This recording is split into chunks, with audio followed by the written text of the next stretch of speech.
မင်္ဂလာပါလုံးကချမ်းမကြိုးဆိုပါရရှင်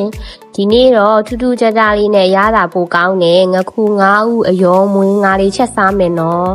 ရေဆူလာပြီဆိုရင်စံမုံ2စားပဲမုံ1စားရောထားတဲ့အယောကိုဖြော်ပြီးတော့ထည့်လိုက်ပါထပ်ပြီးတော့ဆူလာပြီဆိုရင်ငှက်ပြောပင်ကိုမိမိကြိုက်နေတဲ့လောက်ထည့်လိုက်ပါရှင်နုနုလေးဆိုရင်တော့ပိုစားကောင်းတာပေါ့နော်ထပ်ပွက်လာပြီဆိုရင်အရေးကြီးဆုံးဖြစ်တဲ့ငခု9ဦးအယောစီတက်ကလေးထည့်ပါမယ်စီတက်တာကတော့ထုံးစံအတိုင်းစပလင်ချင်းကြက်သွန်ဖြူကြက်သွန်နီနဲ့ကြိုပြီးတော့စီတက်ထားရပေါ့နော်အချိုအငယ်အရသာလည်းတစ်ခါတည်းပဲထည့်ထားပါတယ်ရှင်သူ့ရဲ့အယောလေးကလေးထည့်လိုက်ပြီးဆိုတာနဲ့မှွေးပြီးတော့တက်လာတာပေါ့နော်ပိုချိုပြီးတော့လည်းပိုစားကောင်းပါတယ်9ဦးထည့်ထားတဲ့အတွက်ကြောင့်မို့လို့နည်းနည်းအပွက်ထပ်ဆောင်ပြီးရင်ပြုတ်ထားတဲ့ကြက်ဥလေးတွေထည့်လိုက်ပါမယ်ရှင်ခဏလောက်ထပ်ဆောင်ပြီးရနဲ့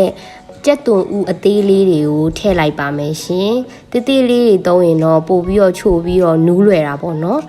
နောက်ဆုံးသက်မှာတော့ငရုတ်ကောင်းလေးထည့်အုပ်လိုက်ပြီးဆိုရင်အနက်အရသာနဲ့ပြီးပြည့်စုံတဲ့ငခု9ဦးအယောမွေးငါလေးရပါပြီရှင်တငယ်ချင်းတို့လည်းဒီလိုလေးစမ်းချက်ကြည့်ကြအောင်နော်လုံးကချမ်းကိုလည်း like and follow လုပ်ထားဖို့လည်းမမေ့ပါနဲ့ဦးရှင်ကြည့်ရှုပေးတဲ့အတွက်ချစ်မိတ်ဆွေများအားလုံးကိုကျေးဇူးတင်ပါတယ်ရှင်